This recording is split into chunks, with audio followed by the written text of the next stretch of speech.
nama saya tidak lain dan tidak bukan adalah Lovelyn dari kelas 10 MB2. Dan di sini saya akan menjelaskan mengenai biografi hidup dari seorang maestro seni namanya Pablo Picasso, atau dengan nama lengkap Pablo Diego José Santiago Francisco de Paula Juan Nepomuceno Crispin Crispiano de las Remedias Crispiano de las Santiago Trinidad Ruiz Blasco Y Picasso Lopez. Nah, jadi nama lengkapnya itu terlalu panjang, maka di video ini kita akan sebut dia Picasso saja. Klik, kita bahas tentang dia. Pablo Ruiz Picasso. Kenapa sih Picasso ini ada pada dengan dia? Nah, dia dikenal atas 3 hal: maestro seni, pelukis revolusioner, dan pendiri aliran kubisme. Apa sih maestro? Maestro itu adalah ahli. Jadi kalau maestro seni artinya apa? Ahli dalam bidang seni. Nah, kemudian dia adalah pelukis revolusioner. Maksudnya revolusioner apa itu? Nah, jadi di setiap lukisan-lukisannya itu memiliki beberapa periode. Baik itu periode biru saat dia sedang sedih, periode mawar saat dia sedang merasakan kebahagiaan, cinta, kasih sayang, ataupun kubisme, dan masih banyak periode lagi. Jadi di dalam hidupnya, dari dia kecil sampai dia meninggal, sampai akhir hayatnya pun dia masih memiliki revolusi dari seni lukis yang ia buat. Jadi berbeda-beda, makanya orang banyak tertarik sama lukisan yang dia buat. Dan yang paling terkenal adalah dia adalah pendiri aliran suatu lukisan yang namanya itu kubisme. Yang kubisme ini kalau kita sebut dia itu dipengaruhi oleh hal-hal yang abstrak berbentuk persegi atau segitiga, begitu dia. Nah, jadi si Picasso ini lahir pada tahun 1881. Kita belum lahir sih, tapi Indonesia udah merdeka. Nah, jadi dia lahir di mana? Di Malaga, Spanyol. Jadi Spanyol itu adalah kota kelahirannya, dan dia itu berpengaruh besar di abad ke-20.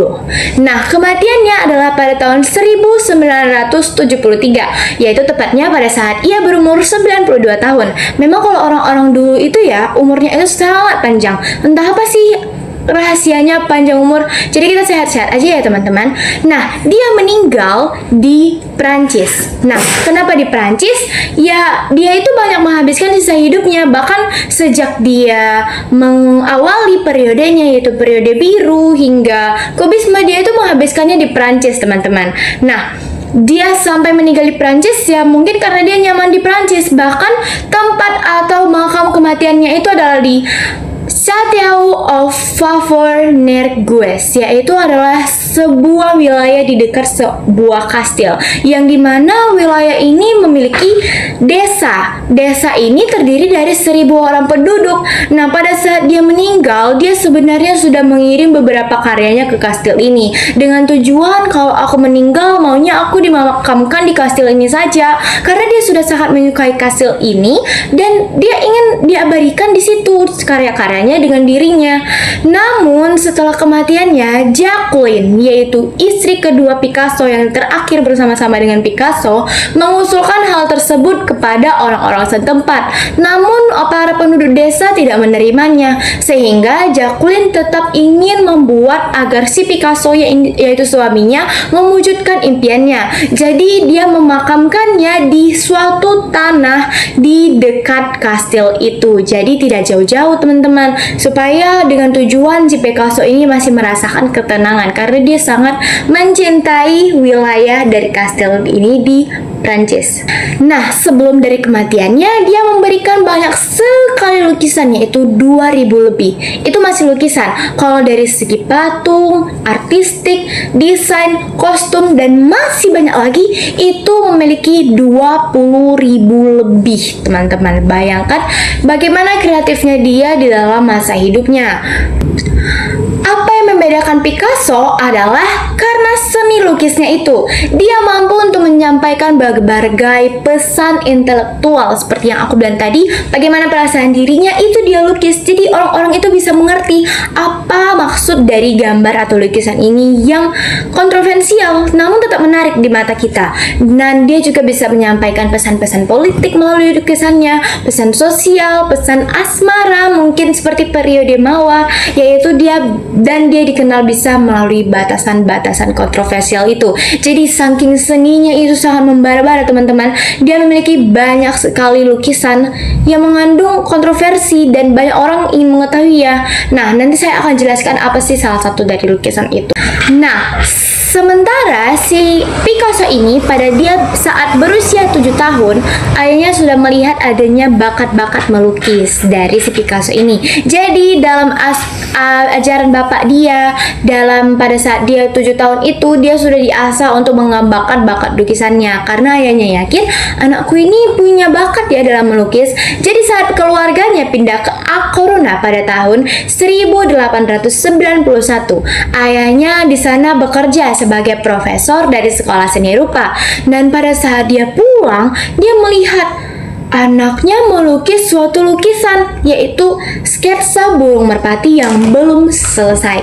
Dan dari dia melihat itu aja, dia udah tahu nih bakat si Picasso ini sudah mulai terasah, karena dia kan adalah seorang profesor dari seni lukis. Jadi dari sketsa yang dibuat oleh Picasso, dia mengetahui bahwa Picasso ini memiliki potensi.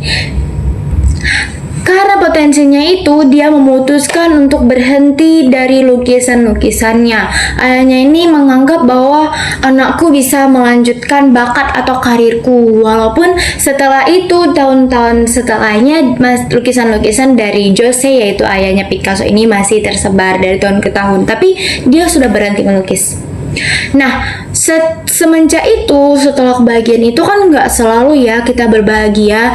Si Picasso ini dihadapkan dengan kematian saudaranya yang bernama Conchita Lola karena dia meninggal karena difteri. Jadi hal itu membuat keluarganya sedih sehingga meninggalkan wilayah itu dan mereka pindah ke suatu tempat, yaitu namanya Barcelona. Jadi Barcelona ini adalah tempat Picasso menempuh pendidikan lukisnya di bawah ajaran bapaknya. Dari sekolah seni rupa yang dia ikuti, ketika itu dia ada yaitu namanya mengikuti tes, yaitu tes yang akan membawa mereka ke kelas lanjutan dengan tahap yang lebih tinggi. Teman-temannya atau siswa lainnya menghabiskan waktu berbulan-bulan, sebulan, 2 bulan, 3 bulan, tapi si Picasso ini menyelesaikannya dalam seminggu aja. Dan karena kebahagiaan itu, dia menaiki sekolah tingkat seni rupa di kelas yang tinggi. Dan karena itu, ayahnya Jose menyewakan kamar untuk dia bekerja atau untuk dia mengembangkan dan mengasah bakat-bakat melukisnya. Dan saat itu, ayahnya tidak meninggalkannya sendiri, tapi ayahnya juga mengecek kamar itu beberapa kali dalam sehari. Nah, jauh sebelum lahir kubisme, yaitu pada tahun 1901 sampai 1904, muncullah lukisan yang berbau suram, melankolis, memberikan tema-tema kemiskinan, isolasi, yang didominasi oleh warna biru tua. Dan yang membawa itu adalah lukisan dari Picasso yang namanya adalah The Blind Man's Meal, yang dimana menunjukkan seorang pria buta yang hendak makan dengan roti yang ada dipegangnya di tangannya. Dan apa makna dari lukisan ini? Kita akan membahasnya nanti. Namun, ini adalah awal dari sebuah periode. Namanya adalah periode biru. Periode biru ini, seperti yang aku katakan tadi, didominasi oleh warna biru tua yang memberikan kesan melankolis, kesedihan, dan kesuraman. Namun, kenapa periode ini bisa terbentuk? Dan kenapa si Picasso bisa menyampaikan pesan intelektualnya di revolusinya yang pertama yang sangat terkenal ini dengan nama Blue Period atau periode biru? Nah, ini memiliki latar belakang yang cukup tragis. Yuk simak. Awal kisah tragis ini dimulai pada tahun 1900, yaitu pada saat musim gugur. Jadi Picasso ini pun mulai pergi dari kamar yang disewakan sama bapaknya, dan dia sudah mulai tidak tinggal dengan bapaknya dan sudah menjalin hubungan baru atau relasi baru dengan teman-temannya, sehingga dia bertemu dengan seorang teman namanya Carles Casagemas. Jadi mereka ini bersahabat Nah, pada saat itu Picasso belum sampai umurnya 19 tahun. Jadi mereka ini masih dibilang sebagai anak-anak remaja yang masih cukup labil, teman-teman. Casagemas ini adalah pelukis juga yang berasal dari keluarga kaya. Jadi dia banyak membantu Picasso dalam segi ekonomi, karena Picasso ini kan tidak punya apa-apa dan hanya bergantung dengan lukisan-lukisan yang dia jual yang selalu laku biasanya pada saat itu. Nah, jadi mereka berdua tinggal di rumah sewa di Montmartre, dan itu masih di sekitaran Paris, namun bukan di Paris. Nah, jadi si Casagemas ini dalam persahabatan dengan Picasso banyak sekali menunjukkan tanda-tanda depresi, suram, namun Picasso hanya menganggap itu sebagai suatu kesedihan sahabatnya. Jadi mereka tetap berpesta, mereka datang di rumah-rumah bordil yang ada di sekitar situ, dan si Casagemas ini tidak bisa ikut dengan Picasso, dan Picasso ini hanya melanjutkan aktivitas dan kesenangannya dalam berpesta di sana. Namun Casagemas hanya sedih dan murung. Nah, kenapa hal itu bisa terjadi? Yaitu adalah karena itu adalah terjadi pada bulan Oktober. Mereka pun menyewa studio kosong untuk tempat mereka melukis berdua. Jadi ada dua model mereka, namanya Germaine dan teman Germaine yaitu namanya Odette. Nah, selain menjadi model mereka menjalin hubungan, atau si Picasso ini bersama dengan Odette dan Germaine bersama dengan Casagemas. Nah, pada saat itu Picasso dengan Odette sudah cukup dekat, bahkan mereka sudah menjalani hubungan seks ya. Pada saat itu masih ilegal, teman-teman, di dunia mereka di sekitaran Eropa sana, hal tersebut masih ilegal, jadi tidak diapa-apakan.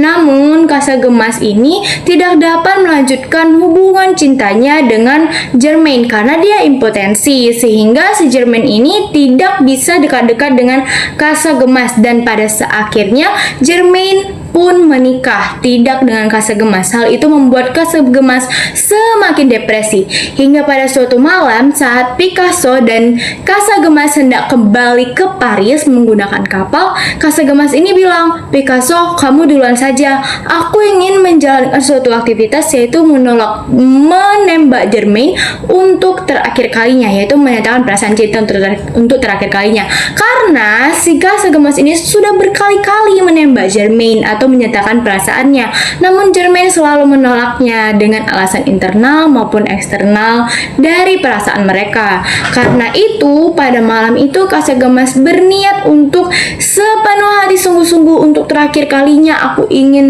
menyatakan perasaanku kepada Germaine. Nah, pada saat itu Picasso bilang, "Ya udah, aku ke Paris aja duluan," gitu.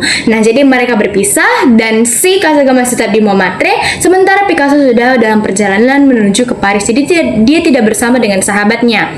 Langsunglah si Casagemas ini membuat pesta malam dengan dimana dia pada saat itu setelah semuanya pesta atau makan-makan, dia pun berdiri di depan.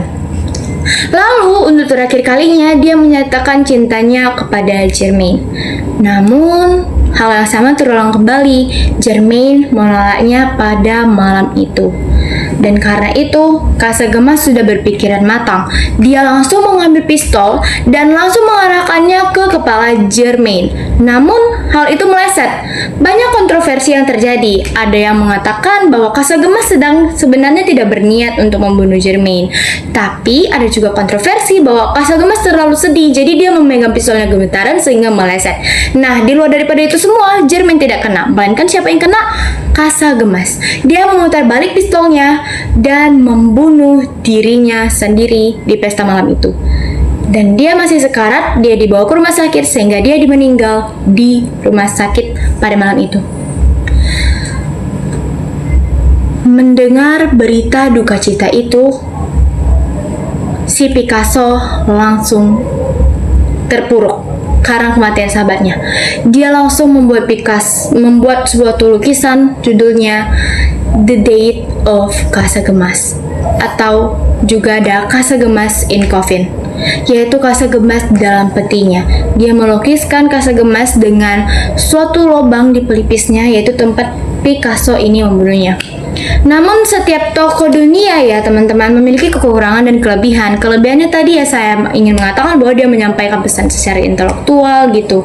Namun kekurangannya di sini adalah dimana dia malah mengambil Jermaine sebagai pacarnya pada saat itu. Jadi kayak dia tidak menghargai perasaan sahabatnya Casagemas yang sudah meninggal. Jadi si Picasso ini banyak menjalin hubungan dengan perempuan. Kalau misalnya sederhananya seperti presiden kita contohnya Soekarno ya, di masa kepemimpinannya dia mungkin sebagai orang yang berjasa, berwibawa, namun dia juga memiliki banyak hubungan dengan para gadis-gadis yang dia temui ya. Begitu juga dengan Picasso yang mengambil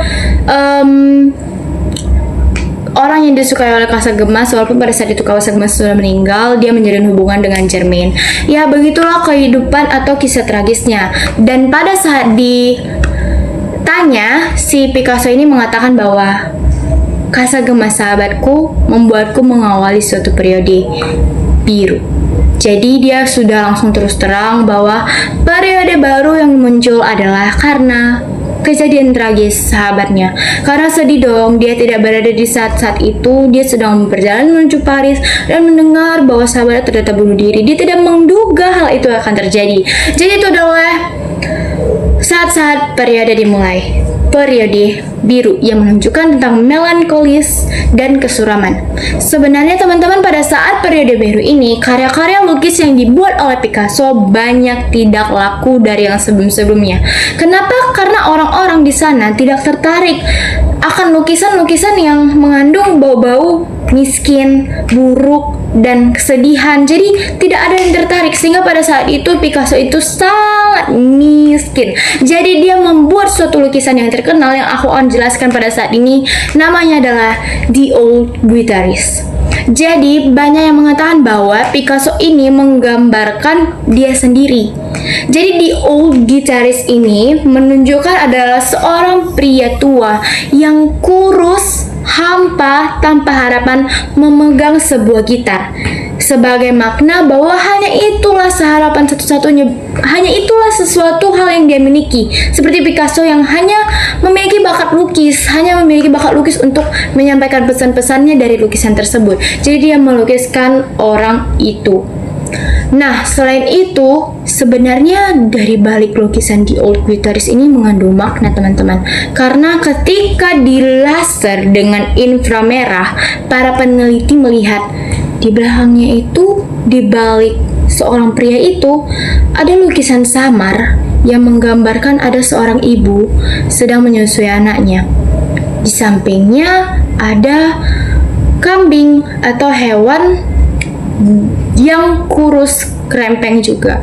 Jadi banyak yang mengatakan bahwa Picasso ini memang sangat kontroversial ya. Jadi kalau nggak ditengok sama inframerah itu nggak bakal ketahuan teman-teman.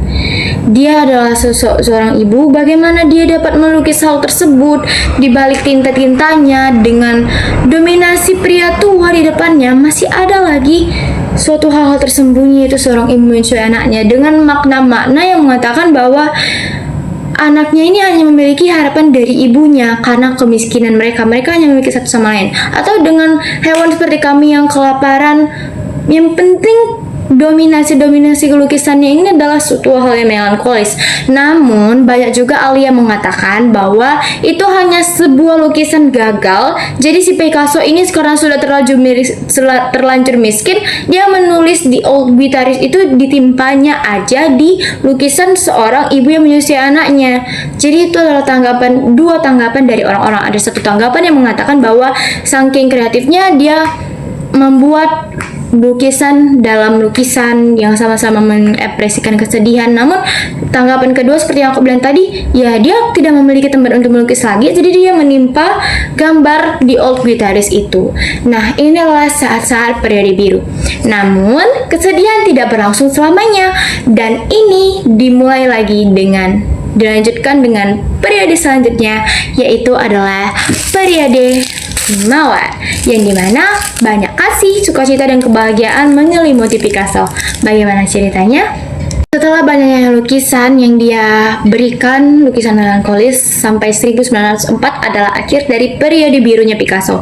Masuk ke periode mawar Picasso saat dia mendapatkan cinta pertamanya bernama Fernande Olivier.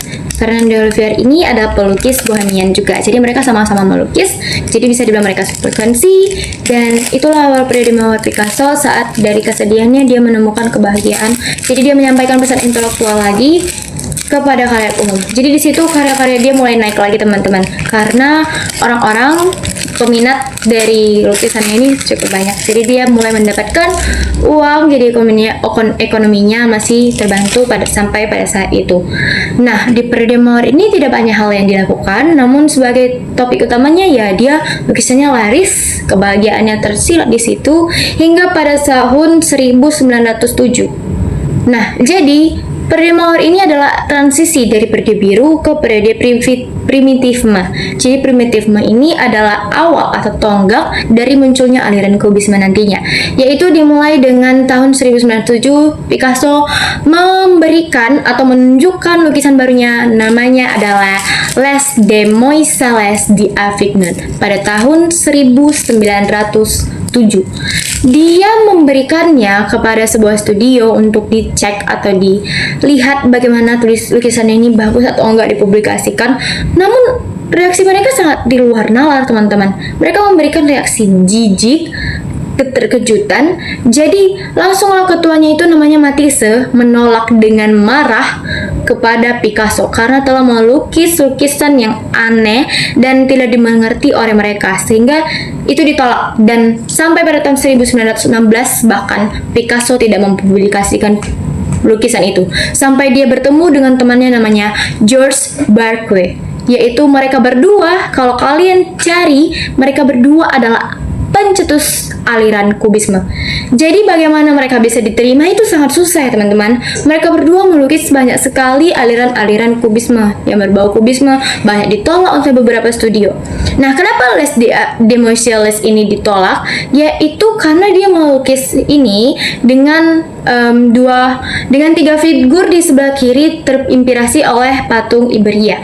Namun dia mengubah fitur dua figur lainnya dengan wajah yang terkesan seperti artefak Amerika. Dia melihatnya di sebuah museum, jadi dia melukisnya, menggabungkannya. Kalian bisa lihat gambarnya. Mungkin kalau orang-orang biasa melihatnya itu jijik ya teman-teman, karena itu memberikan bau-bau yang agak sensitif, jadi banyak yang menolaknya. Nah, tidak hanya itu, ketika dia bertemu dengan George, mereka berdua pun membuat lukisan-lukisan yang bisa akhirnya diterima dan dipajang ke museum. Jadi setelah tahun 1916 itu barulah dipublikasikannya Les Demoiselles d'Avignon saat udah diverifikasi dan diterima.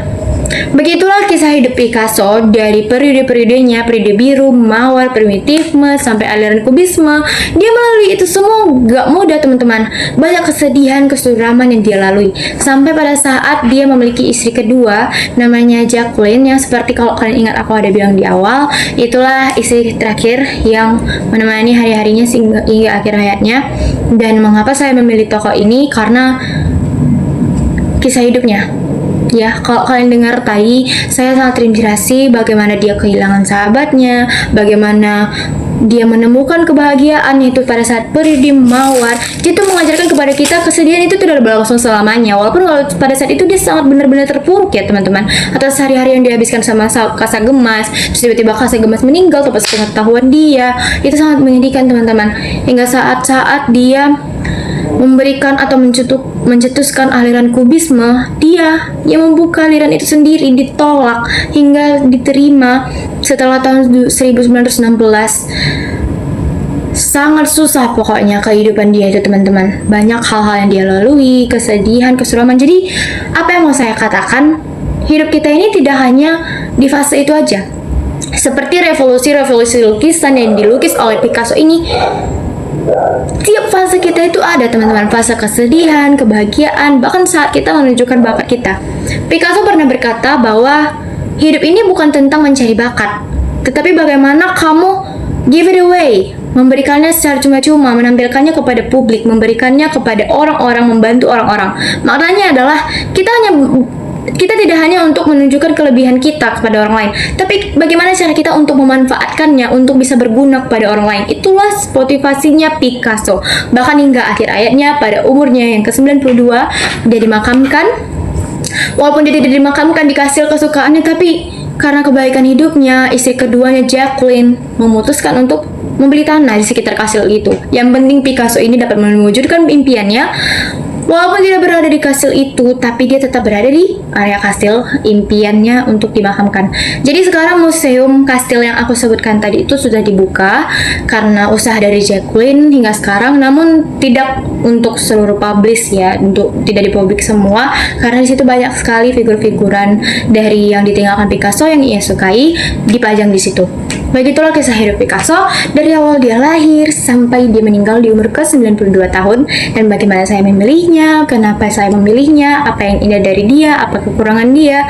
Setiap orang tidak selalu hebat ya teman-teman, tidak ada orang yang sempurna. Jadi begitulah saya memberikan kepada kita semua bagaimana sih deskripsi hidup dari Picasso ini. Jadi saya harap kita dapat mengambil banyak pelajaran dari Bapak Picasso. Semoga dia tenang di sana ya teman-teman, dan juga semoga kita sampai ya umur dia 92 tahun lebih, itu sangat tinggi ya teman-teman. Jadi sekian dari saya, nama saya Lovelyn, saya pamit undur diri. Semoga kita hidup bahagia.